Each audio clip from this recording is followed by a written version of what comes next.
I'm 60. I first heard of the Lord Jesus Christ when I was a kid. And as my brother and I were growing up as kids, God would pop in and out from now and again. I'm just a kid, brothers and sisters. Just a kid.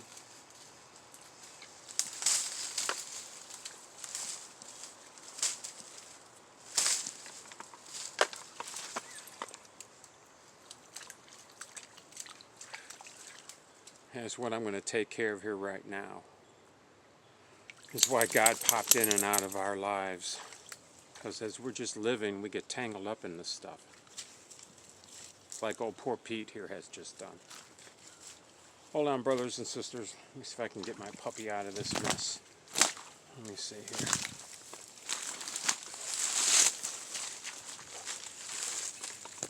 There we go.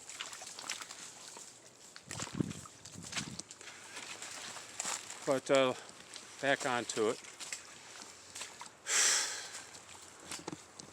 Yeah, as kids growing up, God was there. And I also remember this other bad thing that was there. Don't get into that now. But I remember one time I climbed to the top of one of the tallest trees where we were. That tree, if it was not 60 feet, it was 80 feet tall by the time you got to the actual very, very top of this pine tree.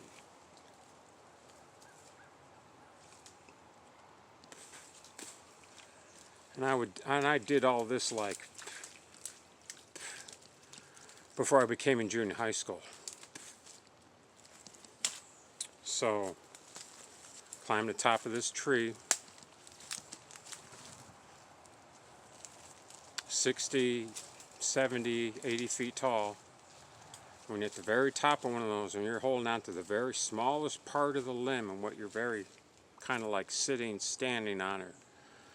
Limbs actually as big as your own arm.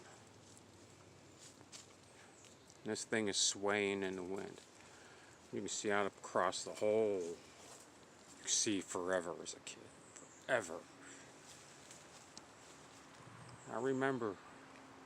I'm never going to forget it.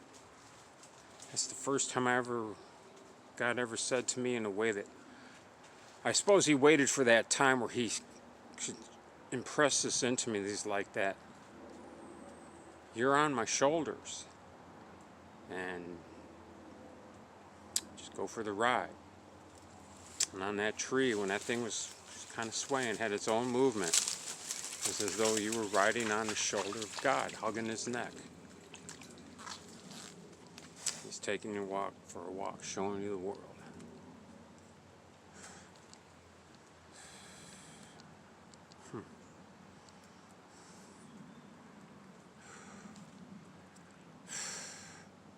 Just a kid, just doing my thing.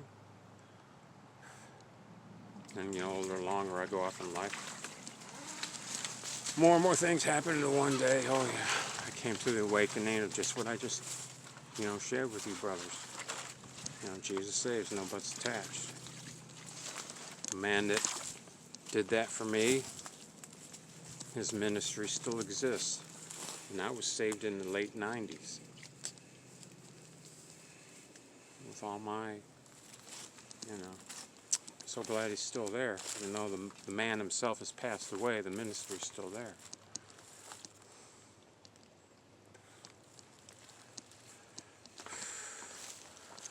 But what do you think will happen now, I heard that, hey Pete, let's go this way and check this out, buddy. Let's go over here. I heard that,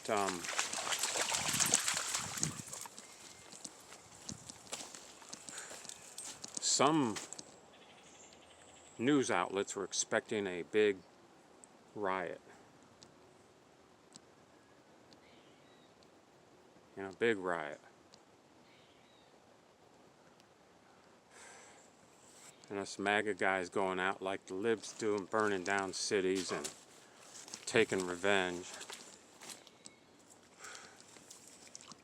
Didn't happen. Like my brother and I were talking, like something spiritual still happened, man. as though there was a line drawn.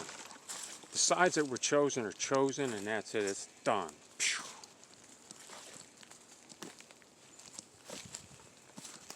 As the first of that verse said, man, I've given them over to,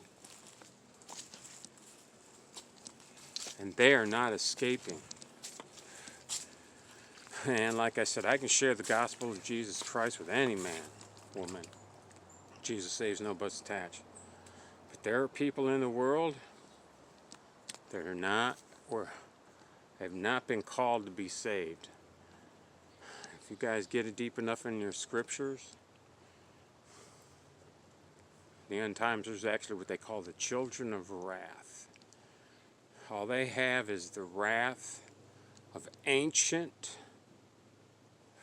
wars that make the Marvel comic movie superhero shit look like puppy dog crap, because that's basically what it is.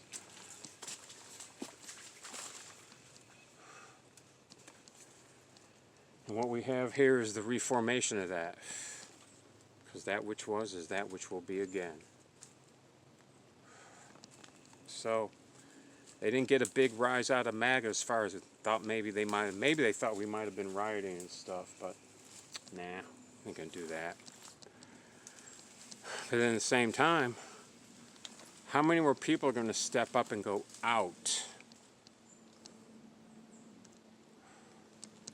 on campuses now in debate?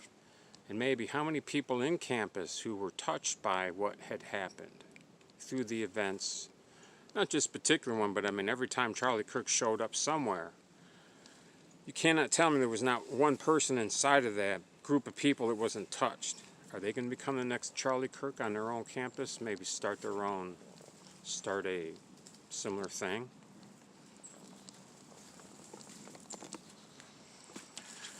Remember, my brothers, that truth is based in logic. And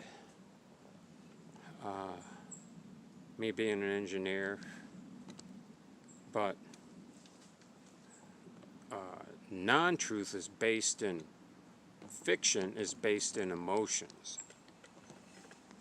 And logical people can become civilized, can survive, can adapt, overcome. Emotional people eventually, because they're controlled by emotions, and if you get into the physiology of emotions, release dopamines that affect the feeling of the body and the heart. So anger, love, joy, we have an emotional response, and some people, if that's all they know, they latch onto it and they respond with emotions.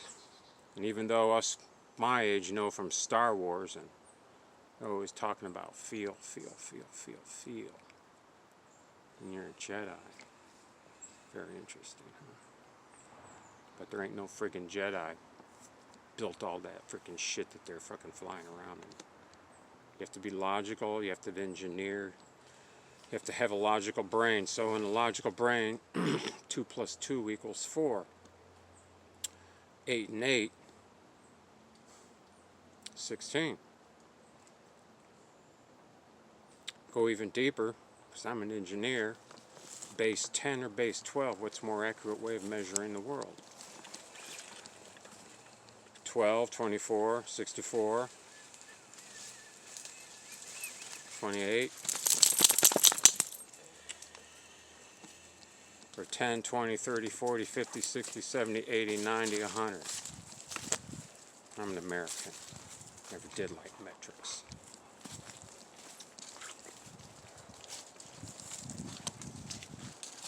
But yeah, I'm wondering what's going to happen here in the future. It's going to be a long vid, my brothers. Because I'm going from here, I'm bouncing into Venezuela right now. So, we all know what's been going on in Venezuela, the drugs. Oh, we're stopping the drugs and drug cartels and, yeah, you know, drugs. And so far, all I've seen those guys blow up is a couple fucking fishing boats. And you want to know why I know it was fishing boats? Because go ahead and look up small fishing boats.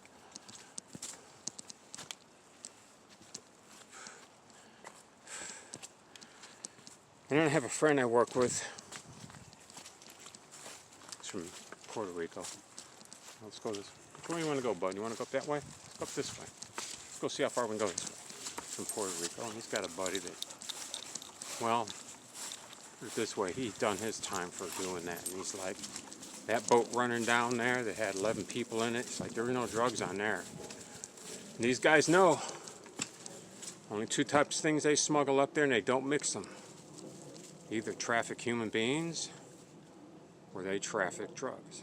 So when you have 11 people on the boat, you have 2 drivers, and you have trafficked human beings. Boom, people have trafficked human beings, if that was even real.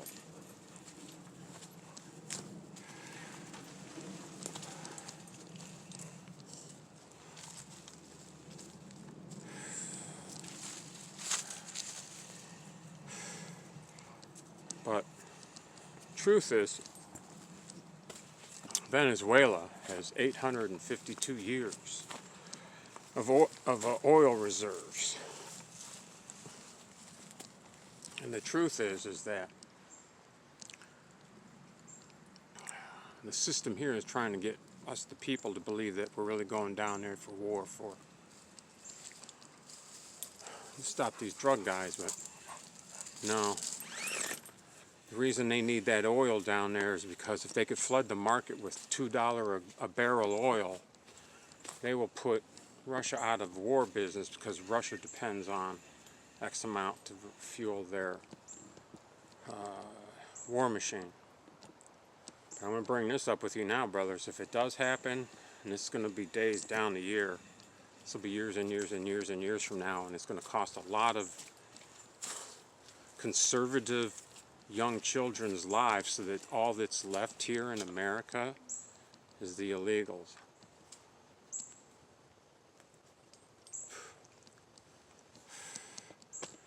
Even if oil's at $2 a barrel, you and I here in America, we're going to pay $5, $6, $7, $8, $10 a barrel for that, $10 a gallon for that oil.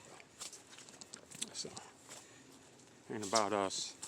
What it is about is world domination, control of the world, and this new brick system, it's not going away, and you may not be hearing it from the local American media sources, because they're all owned by the same bunch that have a vested interest in you not knowing what I know.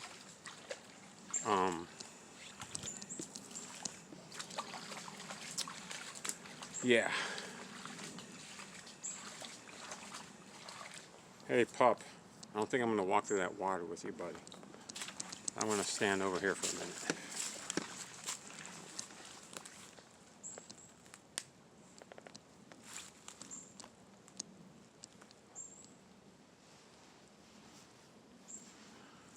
Pete, come on, let's come back. So, from what I've seen in Ukraine, in the Middle East, I've seen nations positioning themselves to control world trade and the profit therein. So America cannot hold the ground can't hold the ground over there. You put an aircraft carrier off the coast of Iran, they'll sink you. The Yemenis prove that. I'm not going to go back in those details. Don't you worry. The time our aircraft carrier strike group had to leave there is because, well, Yemen made them run out of their frickin' defensive system weapons, and they had to leave. And an aircraft carrier is a big fucking floating hunk of iron in the goddamn fucking ocean. But if you can get hold of what Venezuela has, what do they got? They got 852 freaking years of freaking oil, and they have copper mines, gold mine, lithium. They sit in the South American rare element triangle. And the United States knows this. So for them to keep their freaking war going on, because if you boys and girls out there don't know, China just cut us off of selling us specific materials and stuff we need to manufacture military equipment under these sanctions, and I got you back with sanctions fucking battle going on. So what's going to come up here is that this war is going to break out. We're going to try and pass it off as a war on drug cartels. But I'm telling you what, you brothers and sisters, you check out a guy called Florida Maquis. And that guy has got some information on what goes on down there. The FARC, I'm just throwing that one paramilitary organization out, the FARC. But the commanding officer, the general of their entire, not general, colonel, commander of their entire military, was educated in America in the Ronald Reagan days. And what they trained him in was paramilitary psych ops. So if you're going to send in military into this huge fucking jungle, these guys that are in there have been trained to mess with everything you send in. And it's a freaking jungle. You're not flying over a freaking desert with a freaking drone and saying, oh, there's the enemy. It's going to be like Vietnam.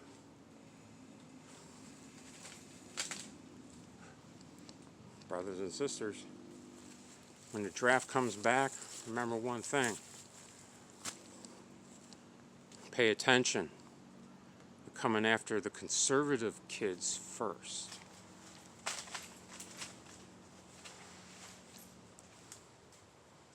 For both fronts, because there's going to be a front over there in the Middle East real soon. But back on to South America here.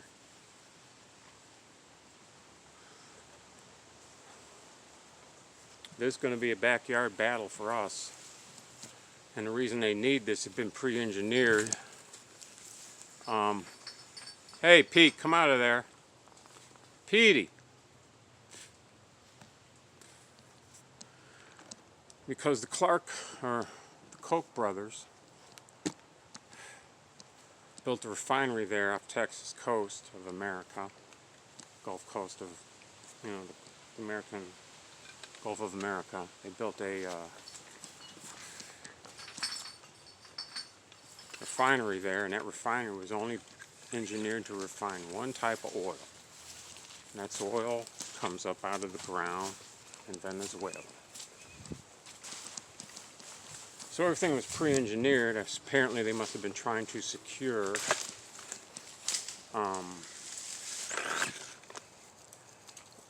reserves over there in the Middle East and that for the war against Russia, but shit there, it's falling apart.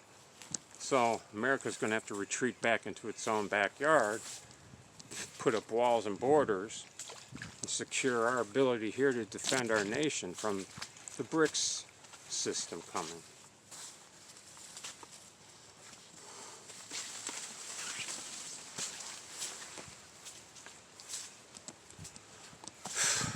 And that oil is very freaking important.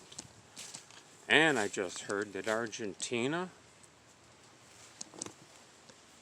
just discovered a very massive, easily accessible silver deposits in their country.